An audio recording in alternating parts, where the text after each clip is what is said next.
썰맘 구독자 여러분 안녕하세요. 오늘은 큰맘을 먹고 썰맘 채널에 제 이야기를 좀 해보려고 해요. 사실 저는 남 얘기에 관심이 많은 편은 아니었어요. 저 살기도 바빠 죽겠는데 뭐하러 다른 사람들의 고민까지 들으며 기운을 빼야 하는지 모르겠더라고요. 하지만 나이를 한두 살 먹어가며 주변 얘기에 귀를 기울이게 되더군요. 그러면서 아주머니들이 남의 남편 바람 피운 얘기에 왜 그렇게 흥분하는지 그 이유를 알게 됐어요. 세상은 혼자 사는 게 아니니 다른 사람들이 어떤 인생을 사는지도 알아야겠더라고요. 그래야 세상 사는 지혜도 열리고 사람을 알아보는 눈도 얻게 되는 것 같아요. 거기다 재미는 덤으로 따라오니 썰맘을 안 들을 이유가 없죠. 그래서 오늘 저도 여러분의 해안에 조금이나마 도움을 드리고 싶어 제 인생 이야기를 꺼내보려고 합니다.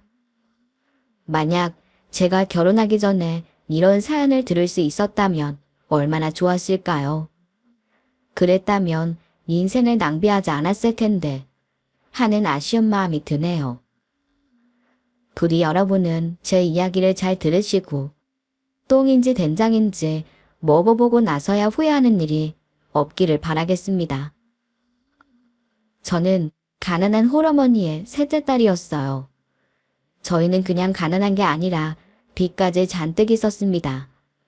아버지가 원인 모를 병으로 고생하느라 병원 신세를 오래 지셨거든요. 병을 고쳐보겠다고 유명한 병원과 한의원을 찾아 온 천지를 누볐지만 결국 원인도 모른 채 돌아가셨어요.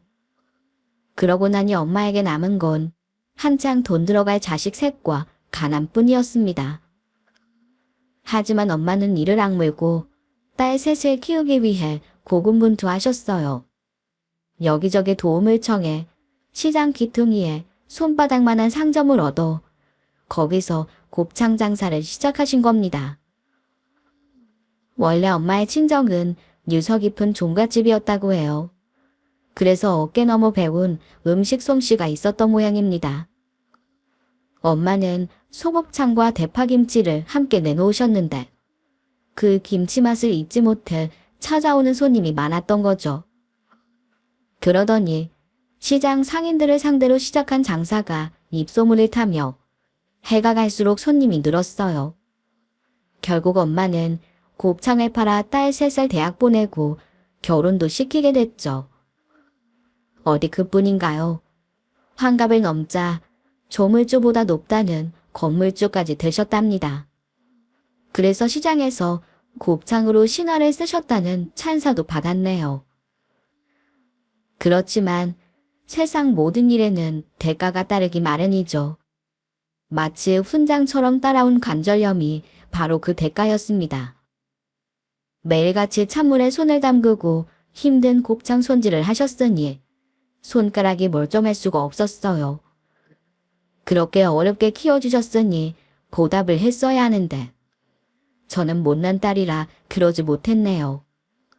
그래서 엄마 살아생전 잘 사는 모습을 보여드리지 못한 게 아직도 한으로 남아요.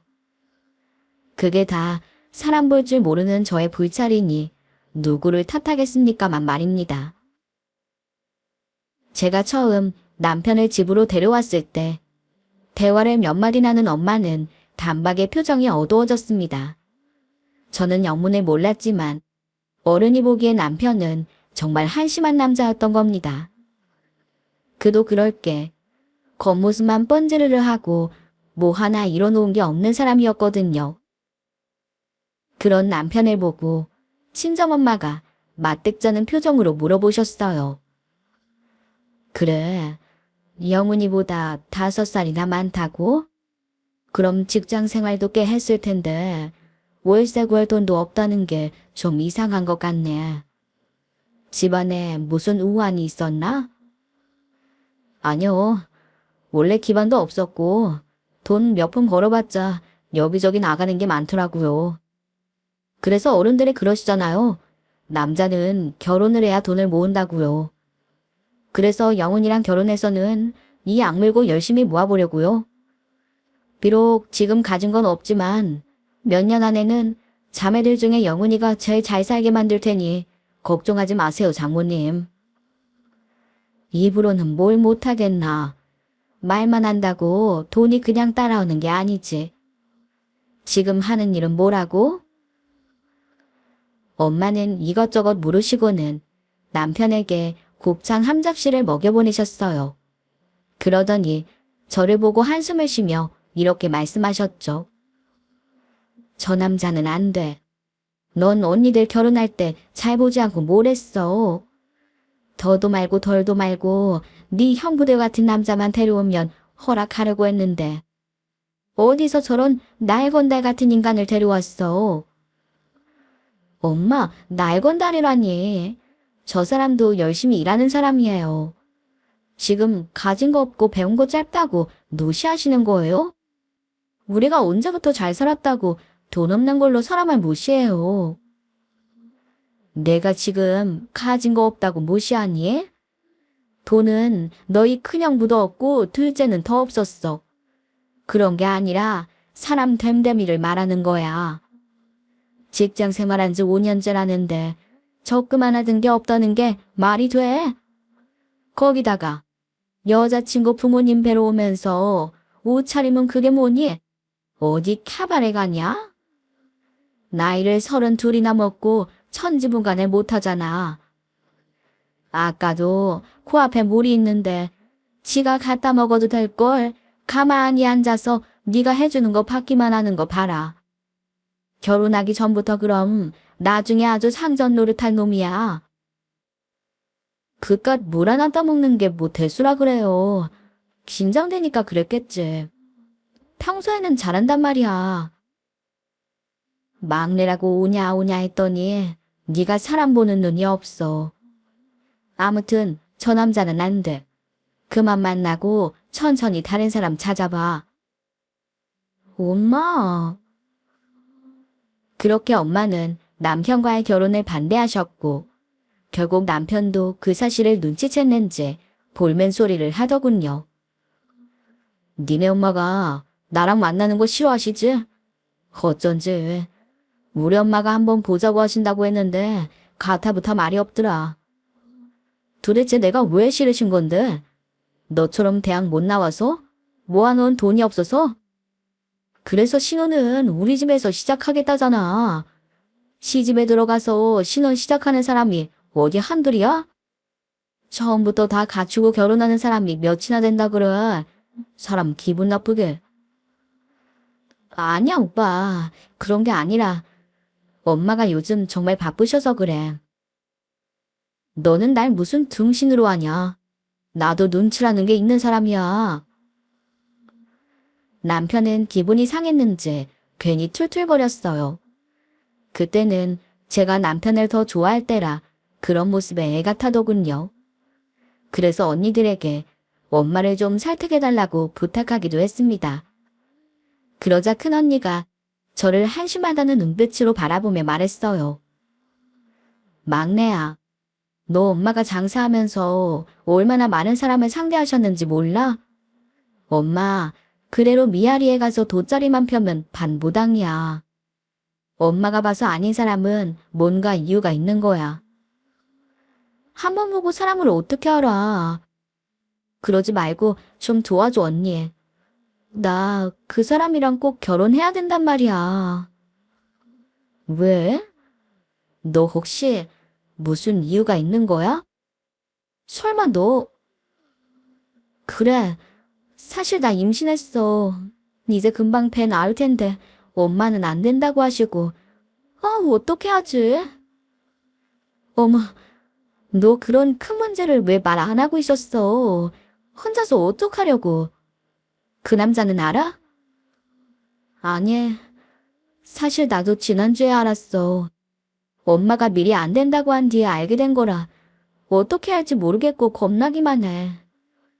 그래서 오빠한테도 아직 말 못했어. 아, 미치겠네. 어쩌자고 그랬어. 엄마 하시면 난리 날 텐데.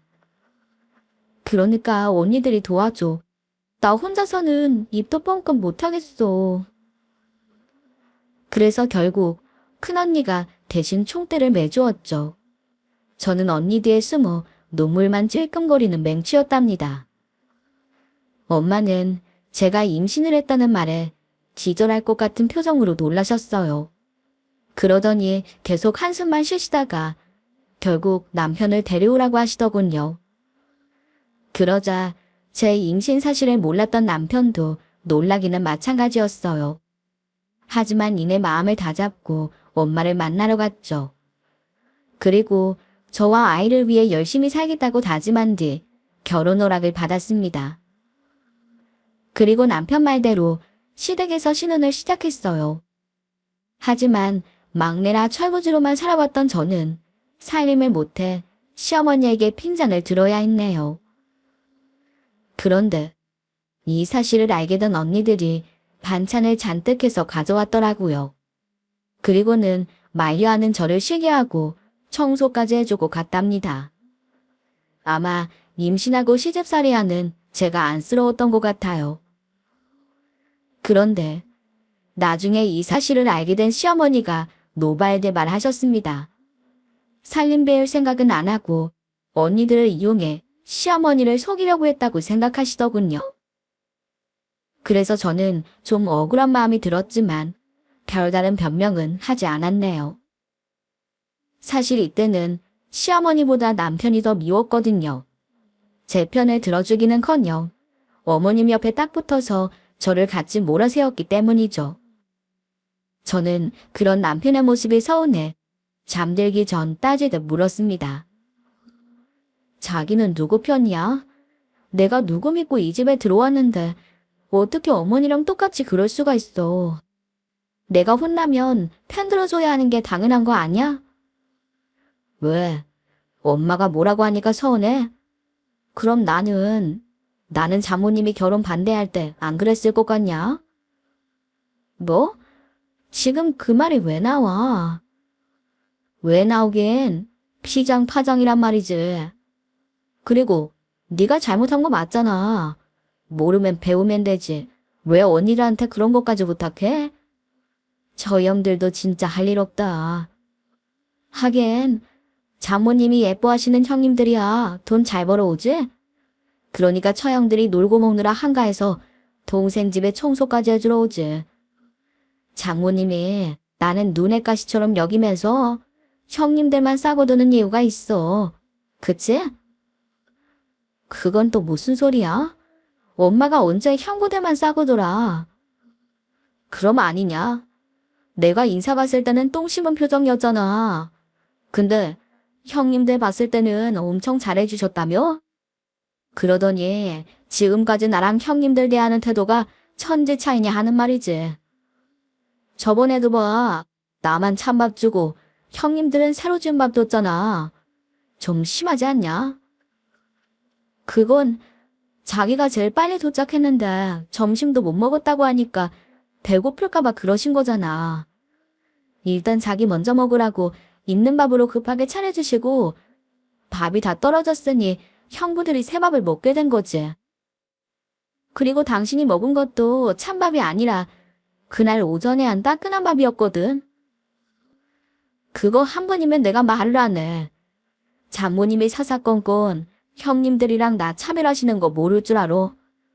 큰형님 생일에는 명품 지갑 사주시고 내 생일에는 성의 없이 현금이나 툭 던져주시고. 던지다니 봉투에 담아서 덕당하면서 주셨는데 큰형구는 지갑이 낡아서 사주신 거라고 했잖아. 형구는 그런 거에 신경 안 쓰는 사람이라 다 뜯어진 지갑을 몇 년째 들고 다녔어. 근데 자기가 어디 그래?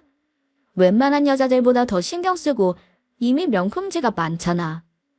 그것도 떨어지기는커녕 멀쩡한 거를 매년 바꾸면서 엄마가 사주실 틈이나 있었어? 그러니까 필요한 거 사라고 현금으로 주신 거지. 게다가 자기 취향도 보통 까다롭니? 엄마가 그걸 어떻게 맞춰? 그리고 우린 애도 아니니 현금이 위험할 것 같아서 생각해서 주신 거 몰라? 아, 몰라. 아무튼 그 집에서 나만 미운놀이야. 매번 그런 식이면 나도 더 이상은 못 참아. 남편의 그런 불만과 투정은 애 아빠가 되어서도 계속됐어요. 저희 친정엄마가 결혼 반대하신 일을 계속 마음에 담아두며 두고두고 저를 괴롭혔습니다. 그런데 얼마 후 아이가 돌을 지날 무렵 남편이 전에 없이 밝은 표정으로 퇴근했더라고요. 저는 무슨 일인가 궁금했지만 묻지 않았어요. 괜히 물었다가 평소처럼 면박이나 당할 거라고 생각했거든요. 한데 그날은 이상하게 친절하게 굴며 먼저 해줄 말이 있다고 하더군요. 나 이제야 장모님한테 사위로 인정받은 것 같아. 그게 무슨 소리야? 무슨 일 있었어? 장모님이 날 대표로 만들어 주신다네. 드디어 이 막내 사위의 진가를 알아보신 거지. 그렇게 장사로 잔뼈가 굵은 분이 날 믿고 투자하신다는 건 보통 일이 아니잖아. 안 그래? 뭐, 엄마가? 자세히 좀 말해봐. 당신이 무슨 대표를 한다는 거야? 이번에 우리 사장님이 캐나다로 이민을 간단 말이야. 애들이 다 거기서 공부하고 있었던 건 알지? 근데 아예 자기까지 들어가서 자리 잡기로 했나 봐. 그래서 점포랑 공장이랑 나한테 맡아보라고 하길래 내가 장모님한테 부탁 좀 해봤어. 근데 나도 이렇게 흔쾌히 투자해 주실 줄은 몰랐네. 내가 그동안 서름을 참아가며 막내 사위 노릇한 보람이 있다니까. 아니, 그런 일을 왜 이제야 말이야. 엄마한테 가기 전에 나하고 상의를 했어야지. 자기네 회사 규모가 작은 것이 아닌데 그걸 인수하려면 한두 푼 들어가는 게 아닐 거 아니야. 그리고 자기가 무슨 서름을 참았다 그래? 맨날 우거지상으로 가서 억지로 밥만 먹고 왔으면서 어이가 없네. 야, 장인어른 제사며 명절에 꼬박꼬박 가면 그게 사위 노릇이지. 형님들은 뭐 별다를 거 있냐? 넌 남편이 회사 대표가 된다고 하면 축하를 해야지. 왜 김 빠지는 소리 늘어나? 이러니 너하고 대화가 안 된다는 거야. 내가 대표면 너는 뭔지 몰라? 무려 사모님이야, 사모님. 난 사모님 되고 싶다고 한 적 없어. 회사가 무슨 구멍가게도 아니고 아무리 엄마라고 해도 무리야. 할 수 있으니까 해준다고 하셨겠지. 네가 장모님 재력을 다 아냐? 벌써 곱창집이 방송 탄 게 몇 번인데 그 정도는 해주고도 남으실 거야. 그리고 사장님 일정이 촉박해서 거의 헐값에 넘기고 가는 거야. 그래도 난 걱정돼. 엄마한테 부담 드리는 것도 마음에 걸리고. 걱정하지 마. 내가 이번에는 정말 목숨 걸고 열심히 해볼게. 사실 나도 장모님이 날 이렇게 생각해 주시는지 몰랐어. 나 엄청 감동했다니까. 내가 일도 정말 열심히 하고 당신이랑 우리 주모한테도 진짜 잘할게. 한번 지켜보라고. 그렇게 남편은 큰 소리치며 호기롭게 자기가 일하던 회사의 대표가 되었습니다. 하지만 저는 걱정이 이만저만이 아니었어요. 친정엄마가 얼마나 힘들게 재산을 일구셨는지 알기 때문에 엄마의 도움을 받는 게 너무나 죄송스러웠죠. 그래서 친정에 찾아가 고개를 숙인 채 눈물만 흘렸습니다. 엄마는 그런 제 손을 잡으며 이렇게 말씀하시더군요. 왜 눈물바람이야? 너도 이제 애가 있는데 윤서방이 얼른 자리 잡으면 좋지. 엄마한테 너무 죄송하니까 그렇지. 결혼도 반대했는데 사고쳐서 억지로 했잖아. 근데 이제 엄마가 어렵게 몬 돈까지 손대고 엄마랑 언니들 볼 낯이 없어요. 그게 무슨 소리야. 너랑 결혼했으면 네 남편도 이제 엄마 자식인 거야. 아들이 정신 차리고 사업해보겠다는데 능력이 없음 몰라도 힘 닿는 데까지 돕는 게 부모지. 넌 아무 걱정 말고 남편 내조 잘하면서 애나 키워. 그리고 그 사장이 정말 급한지 싸게 넘기는 것 같더라. 좋은 기회인 것 같으니 허락한 거야. 고마워요, 엄마. 그 사람도 열심히 하겠다니까 한번 지켜봐 주세요. 그럼. 이제 우리 막내까지 자리 잡으면 엄마는 정말 여한이 없겠어. 그렇게 엄마는 저의 행복을 위해 흔쾌히 남편의 물주가 되어주셨습니다. 그 뒤로 한동안 남편은 정말 다른 사람이 된 것처럼 열심히 살았어요. 물론 저와 아이에게도 곰살맞게 굴고 저희 친정에도 문지방이 닳도록 드나들며 모습을 자처했죠.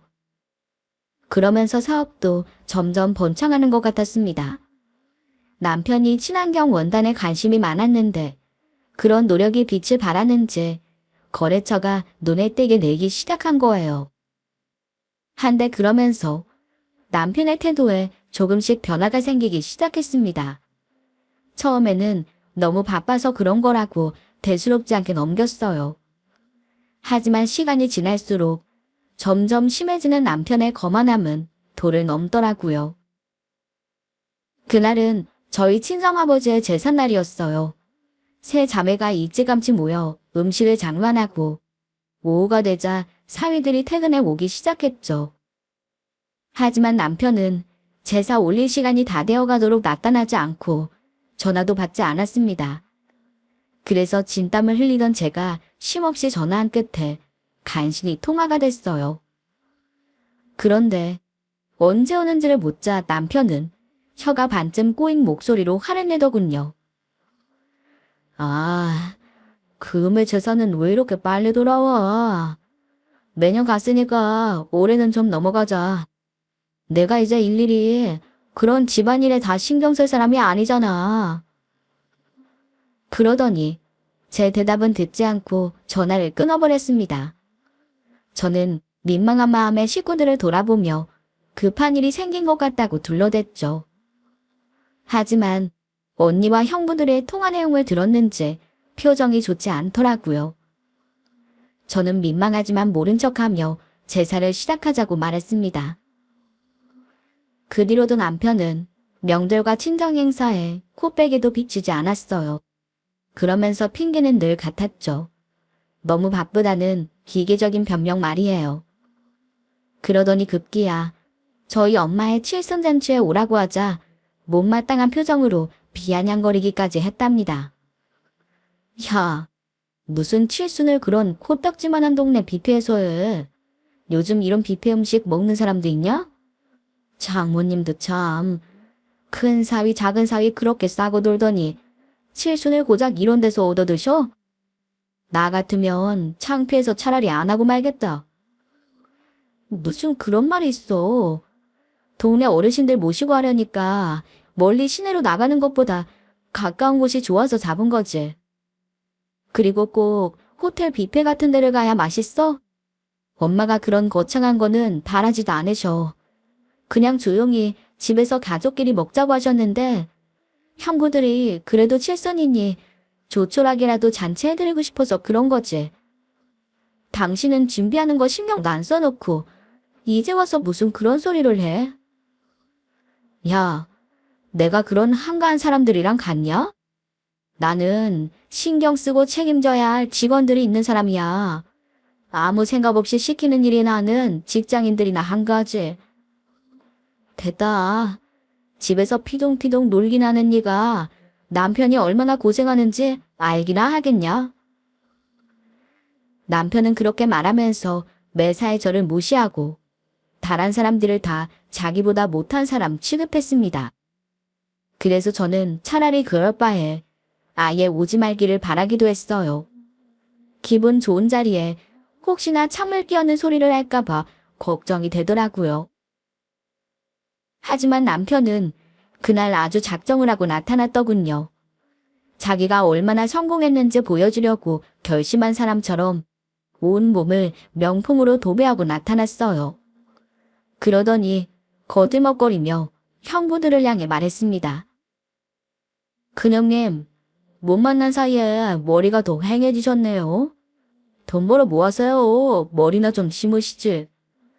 아, 그게 가격이 만만치 않죠? 하긴 직장인 월급에 그런 목돈 펑펑 쓰기 쉽지 않겠네요. 그러니 장모님 생신을 이런 싸구려 뷔페에서나 하시겠지. 그래도 오늘은 좀 너무하셨어요. 평생 한 번뿐인 칠순인데요. 힘드시면 저한테 도와달라고 말씀하시지 그러셨어요. 그럼 제가 최고급 호텔로 잡았을 텐데. 사실 저희 직원들이 장모님 칠순 얘기 듣고 오겠다는 걸 말리느라고 혼났어요. 체면이랑 사회적 지위가 있지. 이런 곳에 오라고 차마 말을 못하겠더라고요. 창피해서. 그러자 이 말을 듣던 큰형부가 기가 막힌다는 표정으로 남편을 바라봤습니다. 그때 옆에 있던 작은 형부가 나서서 남편을 나무랐죠. 자네, 형님한테 그게 무슨 말버릇이야? 우리가 같이 하겠다는 걸 그래도 형님이 맞으라고 다 알아보고 신경 쓰셨는데 자네가 언제부터 그렇게 사회적 지위가 높았다고 여기가 창피해.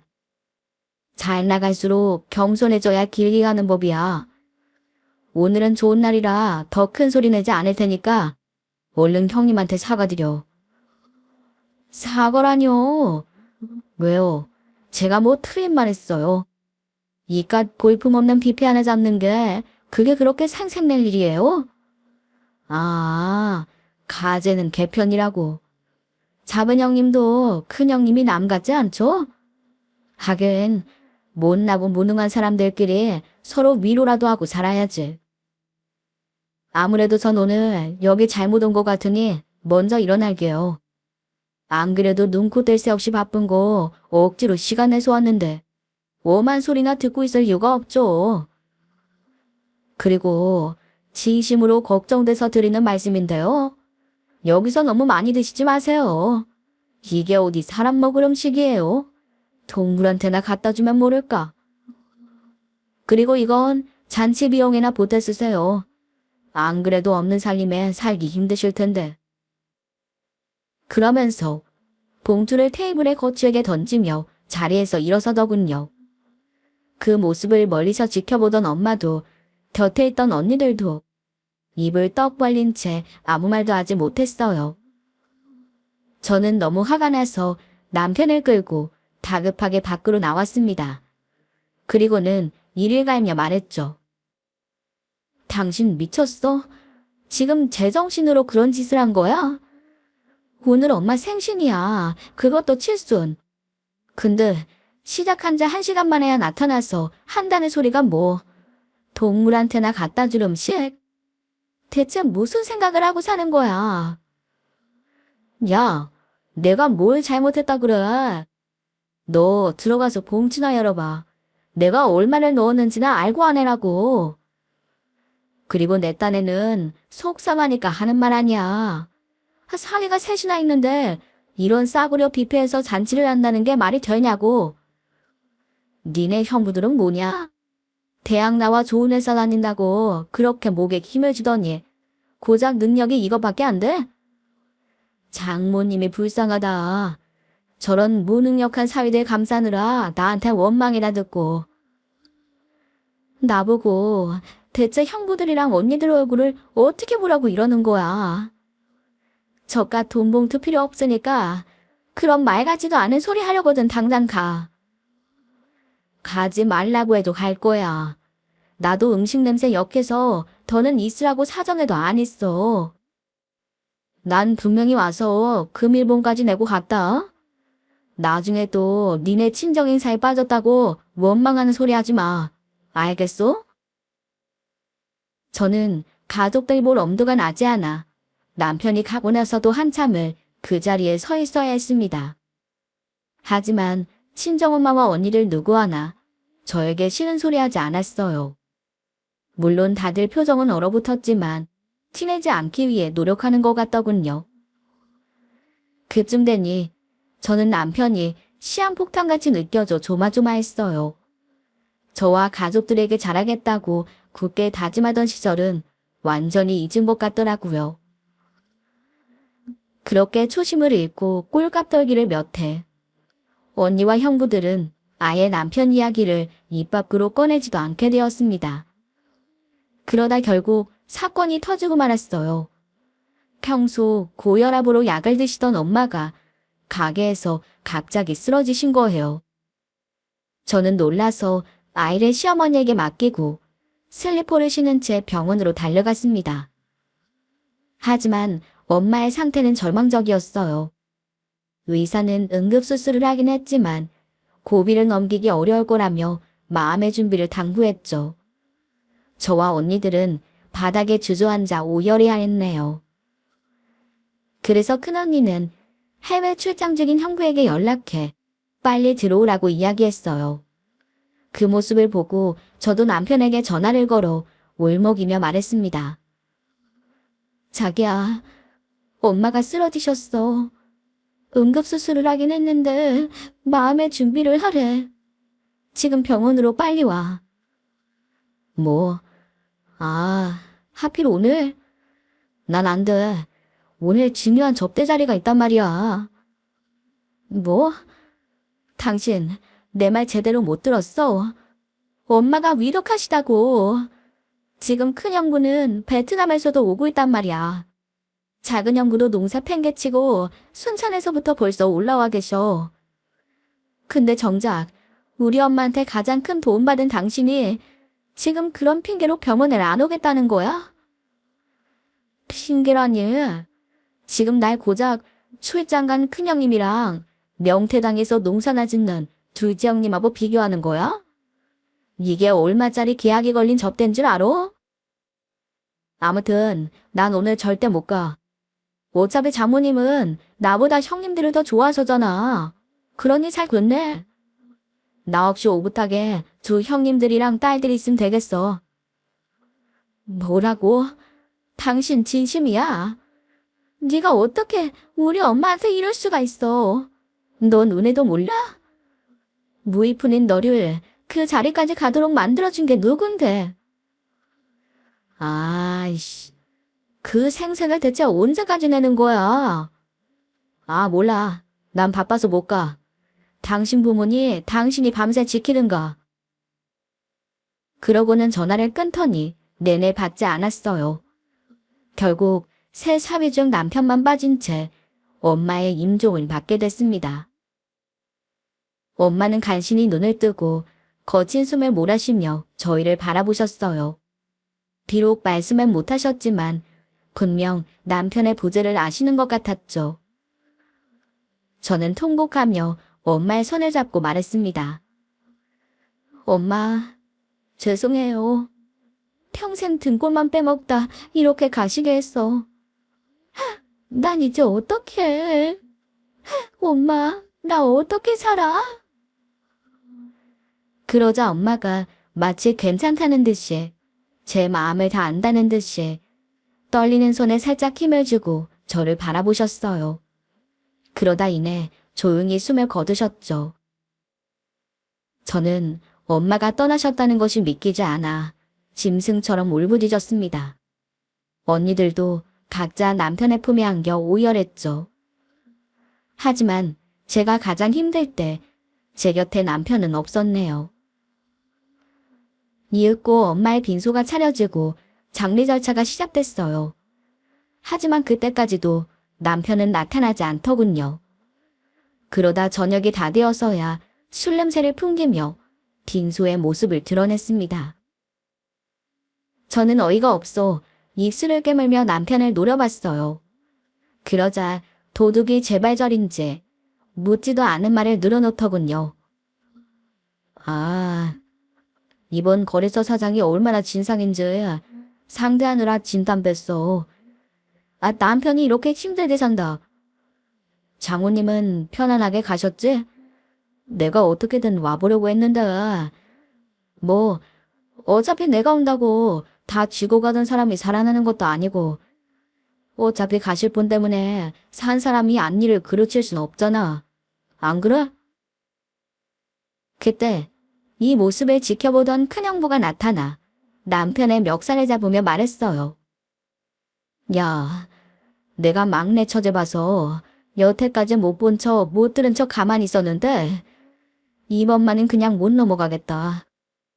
장모님이 너한테 어떻게 하셨는데 술이나 처먹느라 임종을 놓쳐.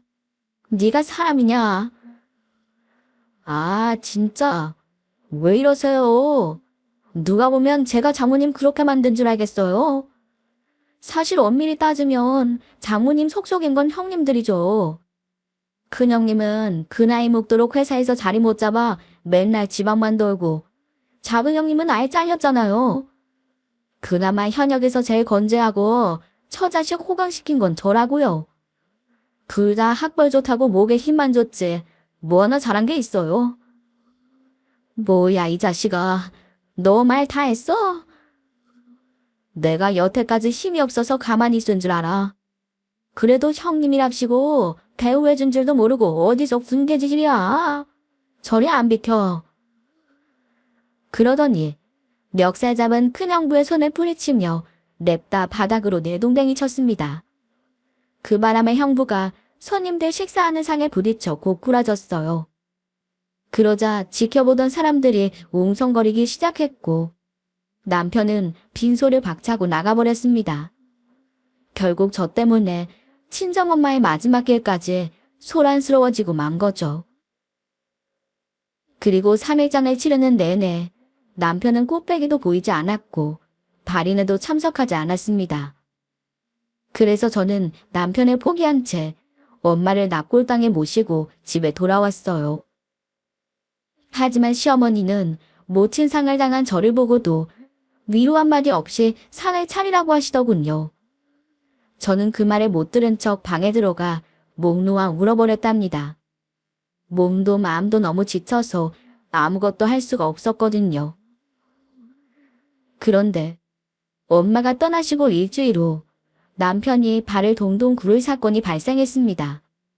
바로 믿고 자금 업무를 맡겼던 직원이 횡령을 해서 잠적을 해버린 겁니다.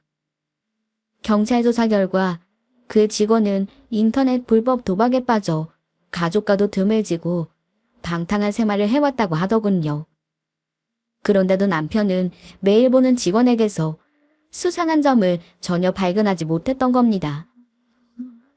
우여곡절 끝에 경찰은 지방 허름한 여인숙에서 자살을 기도하던 직원을 체포했어요.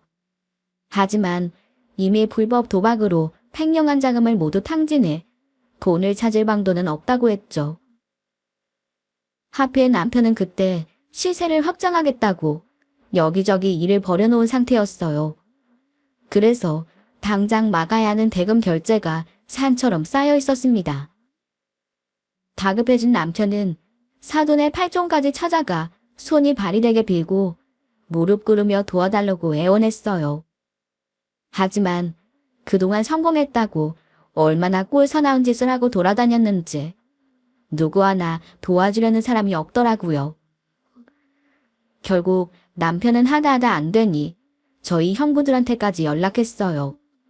하지만 그동안 무시당해온 형부들이 남편을 도와줄 리가 없었죠. 언니들이 저 때문에 고민하는 것 같길래 오히려 제가 언니들을 말리며 말했습니다. 언니, 그 인간 이제 가망 없어. 사람 보는 눈이 그렇게 없어서 무슨 사업을 하겠어. 엄마가 힘들게 도와준 거 다 말아먹었는데 언니들한테까지 민폐 끼칠 순 없어.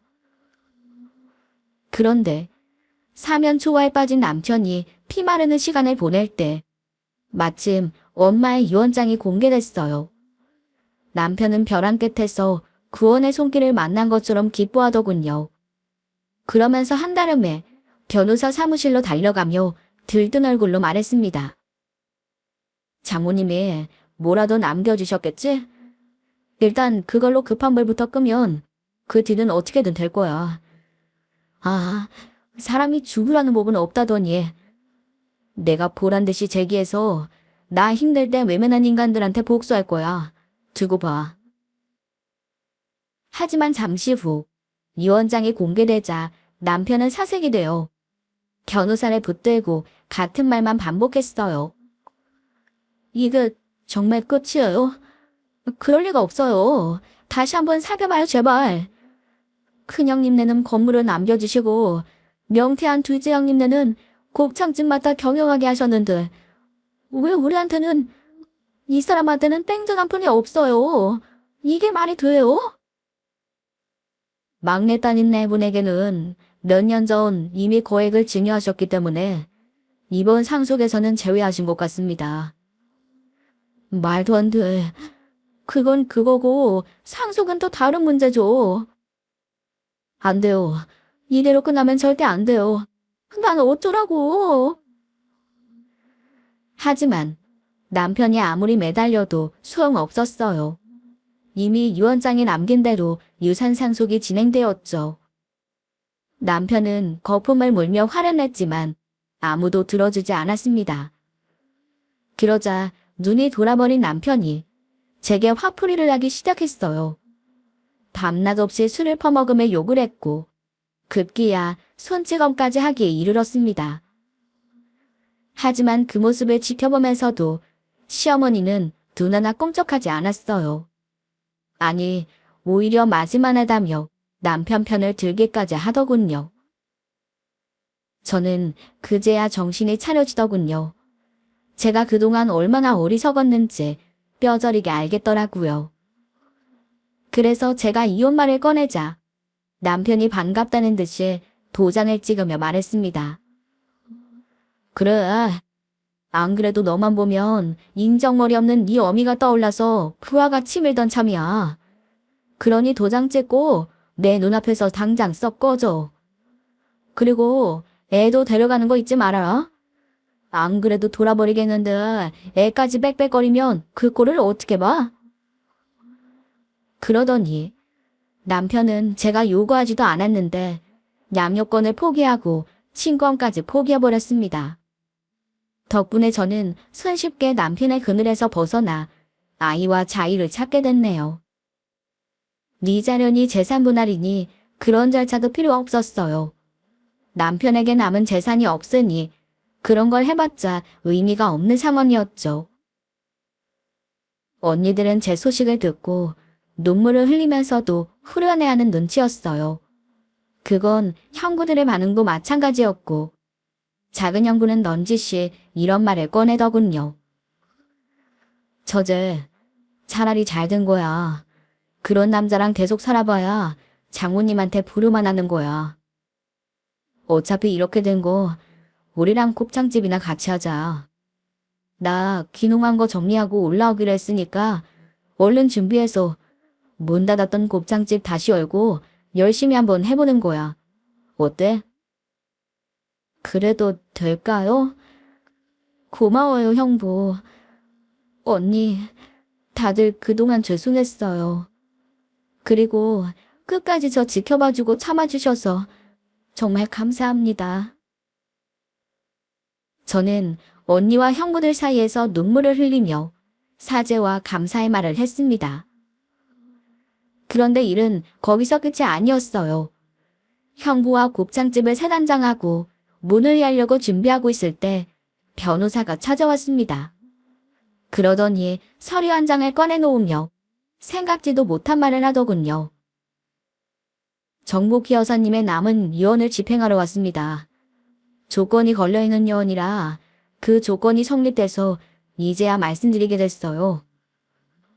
조건이라뇨? 무슨 조건이요? 막내 따님이 이혼을 하시면 그때 공개하라는 조건이 있었어요. 네? 이혼을 한 다음에요? 엄마는 마치 제가 이혼할 것을 미리 예건이라도 한 것처럼 이혼 후 공개하라는 조건으로 유언을 남기셨더군요. 저희는 모두 놀라 하던 일을 멈추고 변호사의 말에 귀를 기울였어요. 그러자 변호사는 전혀 예상하지 못했던 말을 꺼냈습니다. 여사님이 사시던 금호동 아파트와 성수동 상가를 막내 따님께 남기셨어요. 단 이혼을 해야 상속한다는 조건을 달고 말이죠. 만약에 이혼을 안 하시면 일정 기간이 지나 사회에 환원하신다고 하셨습니다. 그렇습니다. 엄마는 애초에 남편의 댐댐이에 믿음이 가지 않으셨던 거예요. 그래도 막내딸을 봐서 억지로 사업에 투자해 주셨던 거죠. 하지만 그 후 남편의 행태를 보자 자멸할 것이 보이셨나 봅니다. 결국 제가 이혼을 하면 재산을 상속한다는 조건으로 남은 유산을 남기신 거예요. 그 자리에 모였던 언니와 형부들은 엄마의 지혜에 감탄을 금치 못했습니다. 그러면서 이혼하게 천만다행이라고 입을 모았죠. 그렇게 저는 엄마의 은혜로 아들과 넓은 아파트에 들어가 편하게 살고 있답니다. 거기다 상가에서 나오는 월세로 안정적인 생활도 하게 됐죠. 그리고 지금은 작은 형부를 도와 곱창집에서 함께 일하고 있어요. 일이 어느 정도 익숙해지면 제 상가에 분점을 내기로 계획하고 있거든요. 그런데 얼마 전 어떻게 알았는지 전 남편이 찾아왔어요. 그러더니 말도 안 되는 소리를 짓거리더군요. 여보, 내가 잘못했어. 나 이제야 당신이 나한테 얼마나 소중한 사람인지 깨달았어. 그리고 우리 애도 너무 보고 싶고. 내가 그때 힘들어서 잠깐 돌았었나 봐. 이젠 정말 반성 많이 했어. 형님들한테도 내가 무릎 꿇고 사죄할게. 남편은 결국 자금압박을 이기지 못하고 파산해 다시 무일푼으로 돌아갔다고 하더군요. 어떻게든 수습해보겠다고 그나마 있던 재산까지 다 날리고 고시원에 들어갔답니다. 덕분에 시어머니도 갈 곳이 없어 친정 조카 집에 얹혀 눈칫밥을 먹는 것 같더군요. 나 요즘 일용직으로 여기저기 돌아다니면서 일해. 하루 벌어 하루 먹고 살기가 이렇게 힘든지 몰랐어. 나 이제 진짜 못할 일이 없어. 여기서 곱창 닦으라면 닦고 설거지를 하라면 할 테니 제발 나한테 한 번만 더 기회를 줘. 부탁이야. 흩기는 소리 마. 내가 미쳤어? 우리 엄마가 얼마나 걱정했으면 내가 이혼해야 재산을 준다고 하셨겠어? 당신이랑 있으면 그것마저 알뜰하게 날려먹을 걸 아신 거지. 내 목에 칼이 들어와도 절대 당신이랑 다시 사는 일은 없어. 그러니 나한테 와서 이럴 시간에 1원이라도 시급 더 주는 일자리나 찾아봐. 어서 가, 소금 뿌려야 되니까.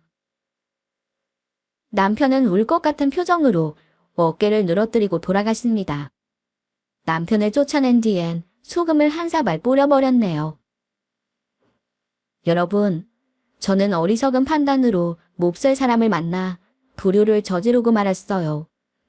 하지만 가족들은 그런 저를 포기하지 않고 곁에 지켜주고 구제해 주었죠. 그래서 오늘의 저의 행복이 있는 것 같습니다. 그런 언니와 형부들에게 감사하다는 말씀을 전하고 싶네요. 그럼 부디 여러분도 가족의 따뜻한 사랑 안에서 행복하시기를 바라며 이만 인사드리겠습니다. 감사합니다.